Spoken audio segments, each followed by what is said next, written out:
అన్నహర్తా భవేదాకుశలభో ధాన్యహారకః చాతకో జలహర్తా స్యాద్విషహర్తా చ వృశ్చికః.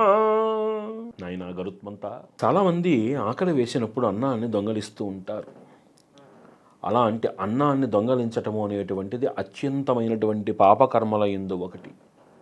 అలాంటి వాడు ఎలుకగా జన్మిస్తాడయ్యా.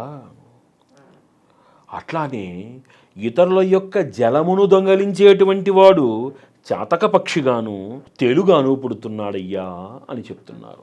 ఒకసారి సామాజికమైనటువంటి బాధ్యతను విస్మరించినటువంటి అంటే స్వలాభాన్ని మాత్రమే కోరుకుని అడవులలో ఉండేటువంటి జంతువుల యొక్క ఏనుగు దంతాలతోటి, నదీ జలాలతోటి అత్యంత క్రూరమైన విధంగా అడవులను త్రవ్వి లోపల ఉండేటువంటి ఖనిజాలను సైతం బయటకు తీసుకువచ్చి ప్రమాదకరంగా సమాజాన్ని, పర్యావరణాన్ని మారుస్తున్నటువంటి అలాంటి కొంతమంది రాజకీయ నాయకుల యొక్క భవిష్యత్తు జన్మను ఊహించండి ఒక్కసారి. చాలామంది అనుకుంటారు ఏమిటి అంటే, ఏమండి వాడు అన్ని పాపాలు చేస్తుంటే వాడికి ఎందుకండి మరి శిక్ష విధించడం ఉండదా? ఇన్ని పుణ్యాలు చేస్తున్నటువంటి మాకేనా ఈ కష్టాలు అని అనుకుంటాం. సనాతన ధర్మం యొక్క గొప్పతనం ఏమిటి అంటే, ఈ ప్రయాణం ఈ జన్మతోటి ఆగిపోయేది కాదు. నువ్వు భూమికి సంబంధించినటువంటి ఎన్ని ఘోరాలు నేరాలు చేస్తావో నీ వంశము అంతటి ధూర్తంగా, అంత నీచంగా వినాశనం అయిపోతుంది. జాగ్రత్త గుర్తుపెట్టు. నువ్వు మంత్రి పదవిని అలంకరించావు, ఒక ఎమ్మెల్యేగా మారావు, ఒక రాజకీయ నాయకుడిగా ఎదిగావు, అంతటి ఆస్తిని సంపాదించుకున్నావు. వీటన్నింటికీ కారణం ఏమిటి? నీ ప్రతిభ మాత్రమే అనుకుంటున్నావా? కాదు సుమా.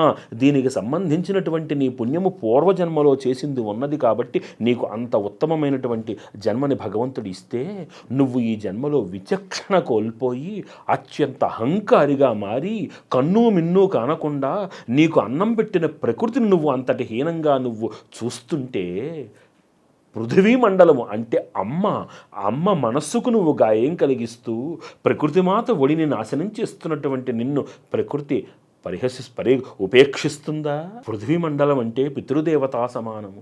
దానికి కలిగినటువంటి ఆ బాధ ఏం జరుగుతుంది? నీ వంశము నాశనమై తీరుతుంది. గుర్తుపెట్టుకోవాలి. కాబట్టి నాకు పదవి ఉన్నది కదా, హోదా ఉన్నది కదా, 4 మాటలు నేను ఏని చెప్తే అదే వేదము కదా అని ఉచ్చము నీచము తెలియకుండా సంస్కారహీనతతోటి ప్రకృతి మాతను నాశనం చేసేటువంటి ప్రతి వ్యక్తి అత్యంత హేయమైనటువంటి జన్మని, ఆ వంశ నాశనాన్ని తన కళ్ళతో చూసి చస్తాడు వాడు. అరే మామూలు వ్యక్తివి నువ్వు పక్కన ఉన్నటువంటి వాడి యొక్క జలాన్ని నువ్వు తస్కరిస్తేనే మిడతగాను తెలుగాను పుడతావని చెప్తోంది. ఇంతమందికి ఉపాధిని కలిగించేటువంటి ఆ ప్రకృతి వనల్ని నువ్వు నాశనం చేస్తే జన్మ ఉంటుంది. మనకున్నటువంటి ఈ పదవి, మనకున్నటువంటి ఈ అధికారము ఇవన్నీ ఎందుకు రాగలిగాయి? పూర్వజన్మలో నీకు కలిగినటువంటి, నువ్వు చేసినటువంటి ఒక పుణ్యము నిన్ను అంతటి ఉన్నత స్థితికి తీసుకువెళితే, విచక్షణారహితమైన నీ ప్రవర్తన, విచక్షణారహితమైనటువంటి నీ కుజ్ఞానము ఏం చేస్తోంది నీ చేత? నీకు ప్రకృతి వనాలని నాశనం చేయి. దానికి నువ్వు పరిహారము వచ్చే జన్మనైనా నువ్వు అలాంటి హీనమైన జన్మను ఎత్తుతావు. పృథివీ మండలానికి కలిగించినటువంటి నష్టానికి నీ వంశనాశనం నీ కళ్ళతో చూసి మరీ చస్తావు. అమ్మ మనసుకి ఖేదం కలిగించచ్చా? నువ్వు చేసినటువంటి పాపాలు ఈ రాజకీయ నాయకుల వలన, ఈ ఇండస్ట్రియలిస్ట్ అనేటువంటి ముసుగులో పర్యావరణానికి నాశనాన్ని కలిగిస్తున్నటువంటి కొంతమంది క్రూరుల వలన, అందరి గురించి వద్దు, కొందరు చేస్తున్నటువంటి కొన్ని పనుల వలన పుడమి తల్లి దాహార్తి పెరిగిపోతోంది. వర్షాలు పడటం లేదు. ఏం జరుగుతుంది? భూమిలో వేడి పుడితే నువ్వు కట్టుకున్నటువంటి సామ్రాజ్యము కకావికలై కోకటి వేళ్లతోటి భూమండలంలోకి లాక్కుని ఆ అమ్మవారు ఈ భూమి మీద ఆ విధ్వంసాన్ని సృష్టించగలిగిన సర్వసమర్థురాలు ఆవిడ. మహీతలంతో నీ ఆటలు, నువ్వెంత, నీ బ్రతుకెంత? ఒక రాష్ట్రంలో ఒక భాగానికి నువ్వు అధికారిగా ఉన్నంత మాత్రాన నిన్ను మించిన వారు లేరని నువ్వు విచ్చలవిడితనంతో భూమండలాన్ని, భూమిని కూడా నువ్వు ఆక్రోశ పెడుతున్నావే. అమ్మ ఊరుకుంటుందా?